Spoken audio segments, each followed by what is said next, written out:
Over 1 million cinema lovers have already subscribed to Film Companion. What are you waiting for? Hit the bell icon and join our film family. Hey you guys, welcome to Spill the Tea with me, Sneha. Well, we're finally back on the move again. This time Kunal Kemmu has invited me for an authentic Lucknowi meal here in Mumbai. Well, he's a Kashmiri and I'm sure it's going to be hard to impress him with food, but let's find out. Hi. Hey, welcome to Spill the Tea. Good to see you. Thank you for doing this. Before I let you go inside, I'm going to get a sense from you. This place has Kashmiri and Lucknowi delights. God. So are you torn between? This is like I've reached heaven. I love cooking Kashmiri food and I love eating Kashmiri food and I love Lucknowi food, and as Abhay being shot in Lucknow, we've been eating a lot of Lucknowi food as well. All those things come together and it's On one great episode of Spill the Tea.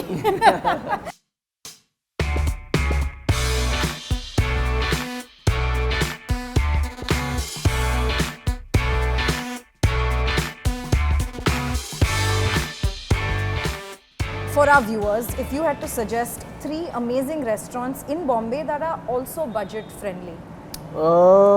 budget friendly. It's a good question because this used to be the first thing that I used to always wonder. कि चले तो जाएंगे, जेब का क्या होगा? But I remember there used to be a place in Bandra called Soul Fry, which still has some of my favorites that are available there. Shiv Sagar is an all-time favorite if you're craving dosas. I used to eat a lot of, like, if you want to eat midnight bhurji, then you go to tell us. You go to Santa Cruz. I don't know if he's still there, but like in college and even after college and even in the beginning years of me doing films and still not finding a place to where should be. It's very late. We've wrapped up. Hey, listen, can I come and bunk in your house? So yeah, I mean, you should go out. Outside Mithibai also. If you go aage in the Alpha Lane. And there's a lot of these places that used to be open till 2 in the morning. I think they still are. So some places are great for bhurji pav, some places are great for pav bhaji. Of course, Bade Mia's in town or Cream Center at Bachelors, you have that strawberry and cream and all of that. We used to make plans to kind of, let's go for a drive because let's go and have cream at Cream Center, So, I mean, fond memories, but we don't do so much of it now. Do you miss it? Yeah, but also it's not like, it was a different Bombay then, Now you get out at 3 in the morning, you can get stuck in a traffic jam. So, I mean, you get out on a bike, and I've started traveling on my electric scooter now, just so that I can pick it up, go on the footpath and leave. So that you're not stuck in traffic all the time. Aren't you creating the traffic jams when you're on that bike and people see Kunal Kemmu? No, they can't because I'm like all covered up, my hat and mask and chashmas. But even if they do, like I said, in Mumbai, it's not that bad. I mean, I don't think we will create traffic jams unless we really want to create traffic jams. There's an and art make there. it seem like, oh my God, the traffic came to a standstill for him.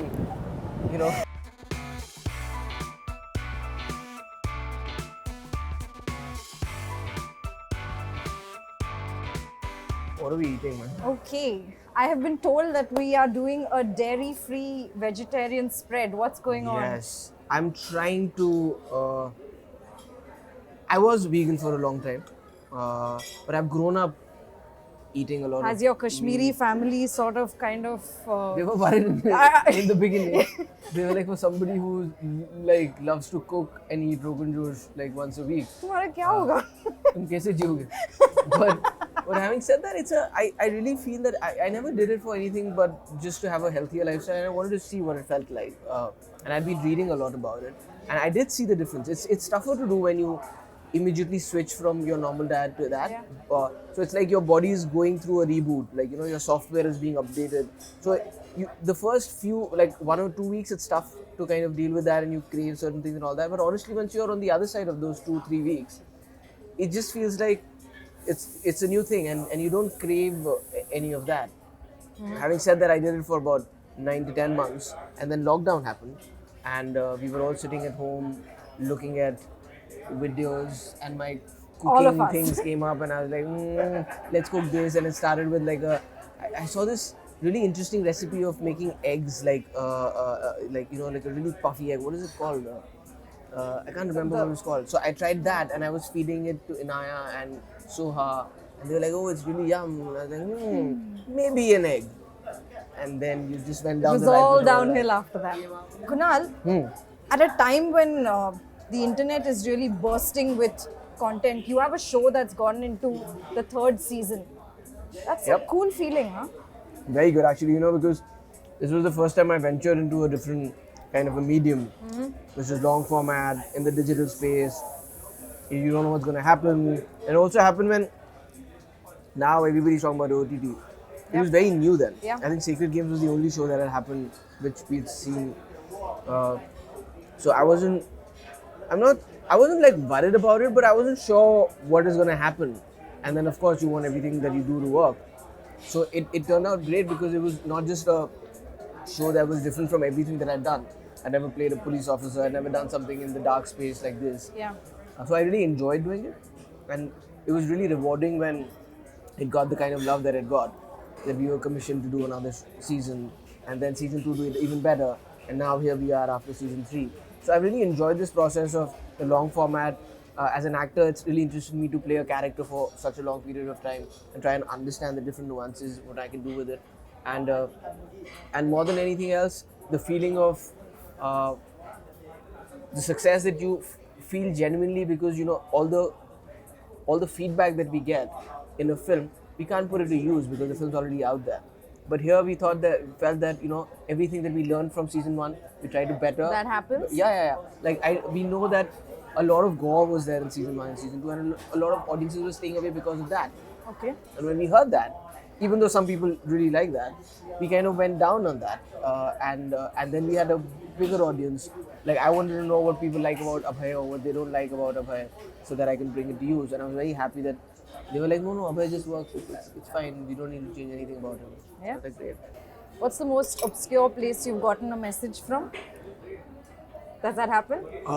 I mean, you still get messages, because I still will find randomly somebody recognizing me from Raja Hindustani. And I'm like, oh wow. That's like in Hyderabad also, a lot of this, sir, I saw in Raja Hindustani, loved you. I was like, that's the thing of films, right? It makes you immortal in a way. So as a child, I'm immortal right now. In the midst of all of this, you also found the time to co-author a book with your lovely wife. What was the writing process between husband and wife?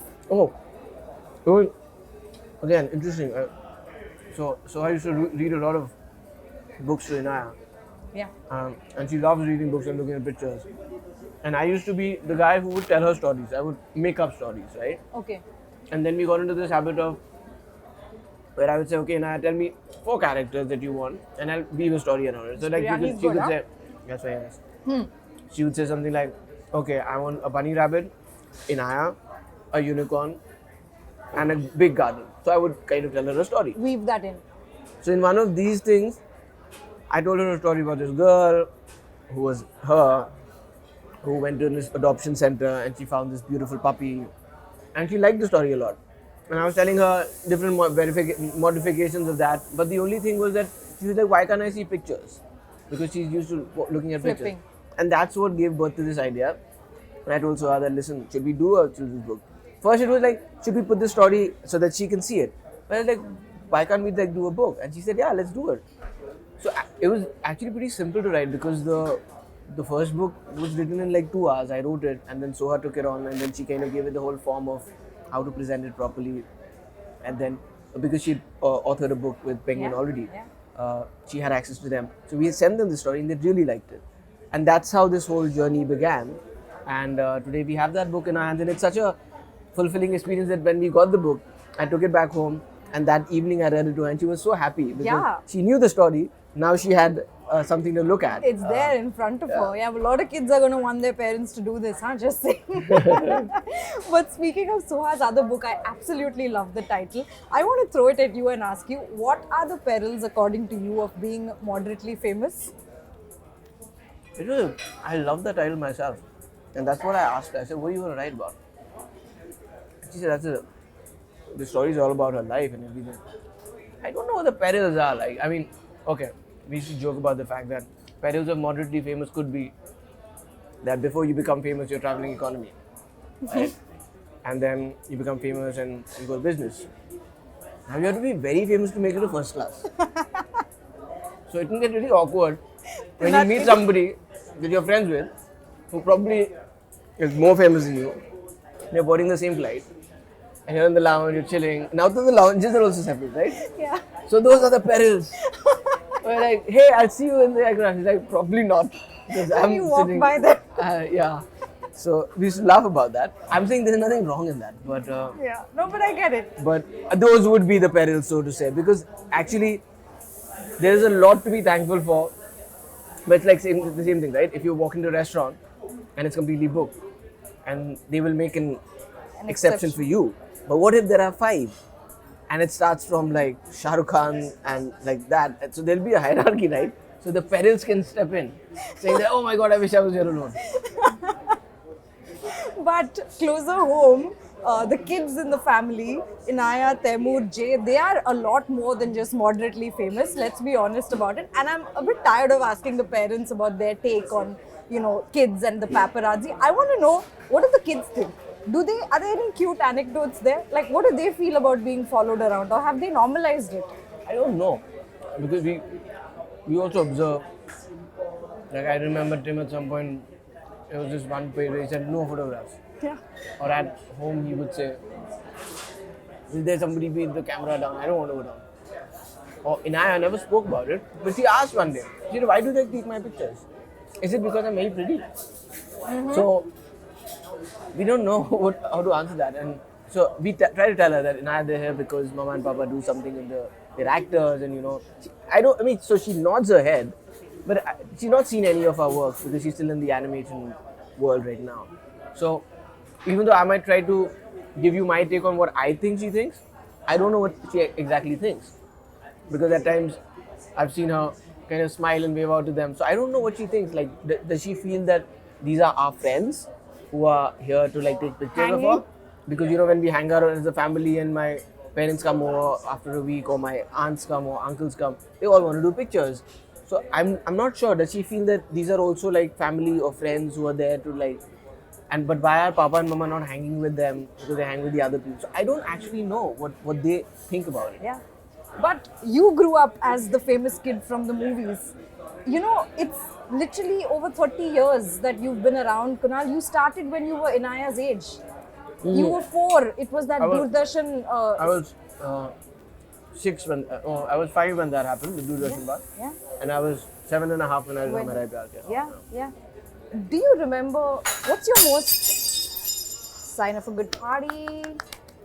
What's your most enduring memory from a film set from back then? I think, exactly like your kids, I think I did it because I was like, I will be able to see myself on I should be a big movie buff.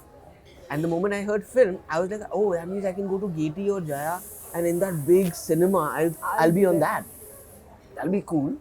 And maybe people will laugh and they'll clap for me. So that feeling, right? But of course, when I got to set, the first day I was like, when is this going to come on the big screen?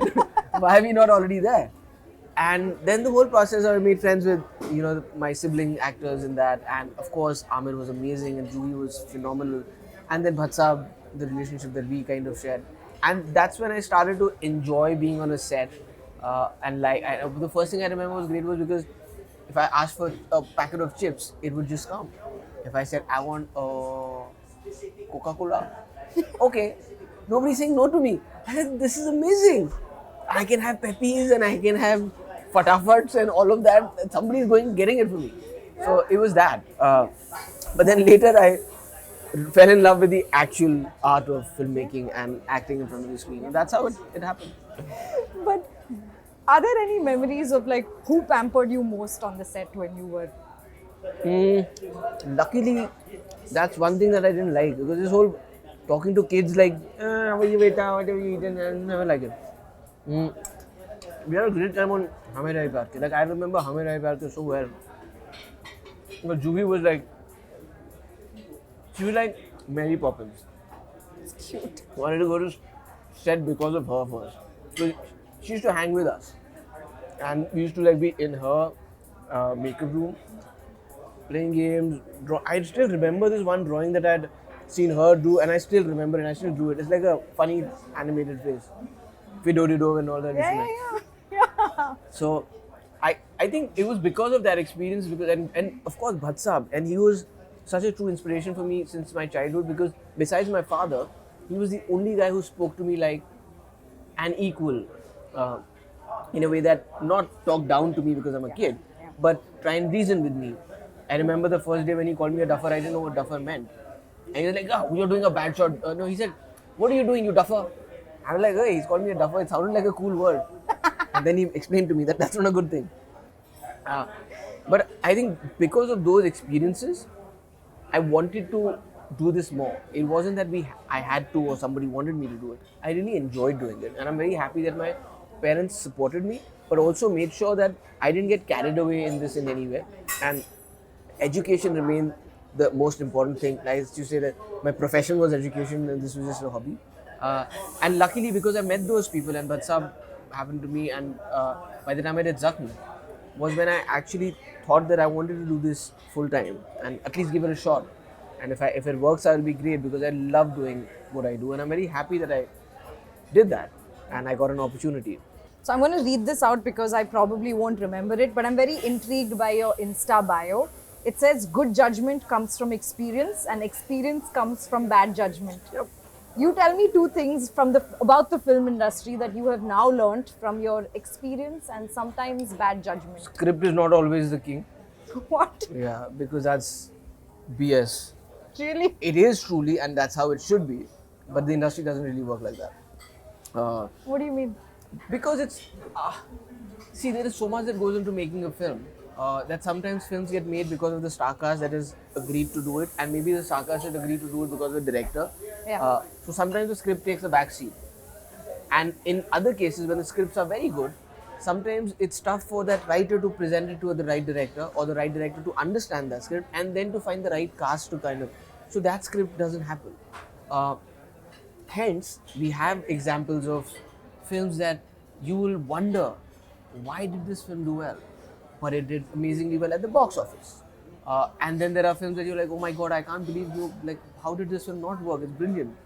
But it didn't work. Because there are so many other factors. There's marketing, there's PR, and there's a lot of things that happen. Luck, I would imagine, shouldn't be playing a part in something like this, but it does. Luck. Yeah, I mean, you have to be at the right time, at the right place, and, you know, become the part of the right project. So talent sometimes kind of gets... I think now it's changing because with the OTT, like, you know, it's there for everybody to watch. Because I used to always say that if you're an athlete and you get the opportunity even once to go and perform, if you're very good at that, nobody can take that away from you, right? Sure. Because if you go to play the US Open, it doesn't need audiences to watch you. But if you win that, you're in the Wimbledon, you're a star. Because it's your talent, that's the only thing that matters. Or if you're a cricketer, Virat Kohli scores a century, the world knows about it. But as an actor, you have to do a film or a show that finds their audience. Because if it is just done, like, there will be wonderful theatre actors that never got their due, because they might do a performance somewhere in Prithvi or in, you know, in Delhi somewhere, but they never find that, because, and then the film has to work, or that whole thing has to be. So, you know, you can be a good actor in a bad film, or you can be a bad actor in a good film, but the film is what has to work for you to be discovered. So all those things, and I think as actors sometimes you have to just know that that's the reality of things. You have to be not delusional about life and yourself and how it works, and stop taking yourself seriously also, and set smaller... I just want to put it out there that you walked in and there was literally not one other person walk in with you, which itself was a refreshing change.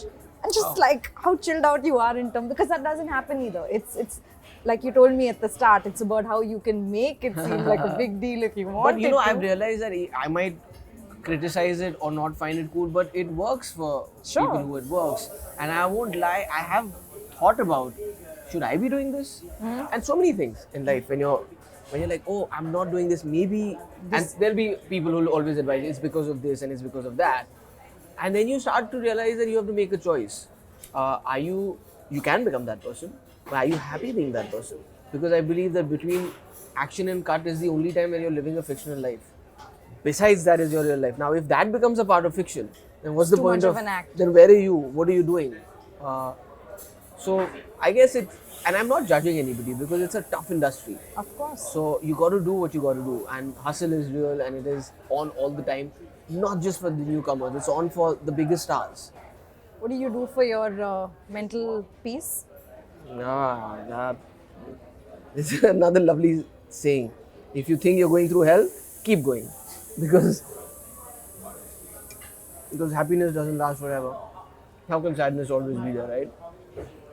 Sometimes you do get stuck in those dark spaces and you're frustrated and you feel that, why is all these bad things happening to me? One thing that will always get you out of that is like, it's the perspective, right? I'm looking to my right and I'm looking at everybody who's doing according to me and my thought doing better than me. Yeah. Just turn to your left and there'll always be so many that are not where you are. So, I feel that we spend so much time wanting, asking, needing. Rarely do we say thank you. And if you just start doing that, even just to say that, if you just make it a thing that today, 3 times I'll just talk about saying thank you for where I am. You got it. You got me so far, you'll get me more. Let me just do what I do. Thank you for the food. It is quite good. I was talking to Ranbir Kapoor recently and he kind of told me about how his dad, who he never publicly said it, but he felt like his dad secretly judged vegetarian people. Do you have any such food barometers? No. I love food. You're very lucky that generally I don't do food interviews because Soha will tell you better. I'm a very bad date to have on a lunch or dinner date because when I'm eating, I don't talk. And it's not just because your parents said that. I just feel that I'm losing out on taste. That's why when you have a pause, I'm like quickly going for it. Because otherwise I'm like, yaar, khana bada acha tha, lekin theek se khaya nahi. But no, I don't judge anybody because I think food is one of those things that it's a taste thing, it's a health thing. So everybody should do what they do. And I was trained well because when I met Soha, it was a culture shock for me because I couldn't share food with her. Because she's very particular about the food she wants to eat and she hates to share food. So that's when I realized how to order for one or cook for one. But she wouldn't eat what I eat. So then I was like, I have to accept this person for who she is. But झूठा खाने से तो प्यार बढ़ता है ना? झूठे की बात नहीं है. फिर? खाना ही नहीं खाएगी ऐसा. उसका खाना बड़ा tasteless होता है. Oh. If you ask her to get tandoori chicken and she's done this, she'll ask for a finger bowl and she'll wash that tandoori chicken off the masala and then eat the. So I was like, to boiled chicken manga leti. How are you friends with her? I've gone way beyond that. But I realized that's her. She's very particular about what she's eating. She likes this one particular chocolate cake. It has been coming to my house for the last 5 years every day. But sometimes I don't mess with her. I'll be like, can I have half of that cake? Of course you can't. It's not going to happen. I don't like to share my food. Whereas I love sharing my food. And I realized that's how some people are. Yeah. Like I am that person. I will never eat. I might try. She doesn't even like to try. Like if I told her, try this, it's very good. Just to make me feel better, this is how she'll try it. Very nice, very nice. I'm like, that was rice. But we have this impression of what the dinner table conversations would be like when your extended family gets together. I'm sure it's a very starry table. What is the reality of it? You go home, get together, exactly what happens there No, is exactly come what happens. on. I promise you. But I do understand. It's like me imagining if Al Pacino and De Niro and Brando got together. What be would like, they talk about? Godfather 4, like this and they probably be like, I had a long day. What are you eating? Nice, huh? How do you make this? It's a very boring conversation. Sometimes they're fun. Sometimes you tell stories. Like, you know how conversations are. Like, you go from one place to the other. So you talk about all of that, but it's never. I mean, I also want to know, what do you imagine? What do you think? All the goss must be there, na? What is that goss? Like, you're like, hey, what? ये शादी कब हो रही है times? किसकी? अरे और किसकी? मेरी? नहीं फिर? रणबीर आलिया की, विक्की कैटरीना की और क्या? हाँ और ना. But yeah, it's just another. It's also interesting. Maybe I never asked that. So what information I get, I can tell you. I'm not really interested in somebody's personal life beyond a point. Cha. And also because we know them, right? I might be interested in knowing if Mark Wahlberg is doing something because you don't know them. And that's the whole thing, right? When you know, they used to always say never get to know your stars. Because then they don't remain stars for you, then they become friends. And so, But has that happened to you? not completely, some stars. Yeah. Because your idea of them Yeah. is the world that you've created. And if they don't live up to that, then Shah you'll Rukh be Khan rejected. lived up for me. Oh my god, he's Like super. 100%. He's amazing. I'm also like, that's why I want to keep them as stars. Like, so that they keep remaining that. But no, even in family, I think Bebo's, she's so funny. Yeah. But she's also so elegant and so good at what she does that you can't sometimes separate that from the person she is. But she's, and I think also she's a shy person actually, as opposed to what people might think about her. So she takes her time to open up, just like me. But when she's fun, oh my god, like you'll have to put your plate aside and wipe your tears because she's hilarious. Nice. Before I let you go, I want you to tell us about what your Let me go. I'm waiting for you to go so that I can eat. So before I I go, have not eaten. tell Yeah. us what we can expect from Abhay 3. Or what were you most excited to see Hey, as that's a what we viewer? were here for in the first place. Remember? We are here to promote Abhay 3 and we've completely lost track of that. Okay, what is the question? What are you most excited for the show as a viewer? I know you saw, you seen it? No, not all of it. I saw 2 episodes of it. But I saw glimpses from every episode. It's definitely bigger. I think it looks better than the first 2 have looked. I think it's going to be very interesting and way more intriguing because you won't feel like it's breaking from one story to the other. It's more continual in its journey. Interesting. And congratulations, really. It's season 3 at a time and a day and age that we live in is really a big deal, and not many shows have managed to get here.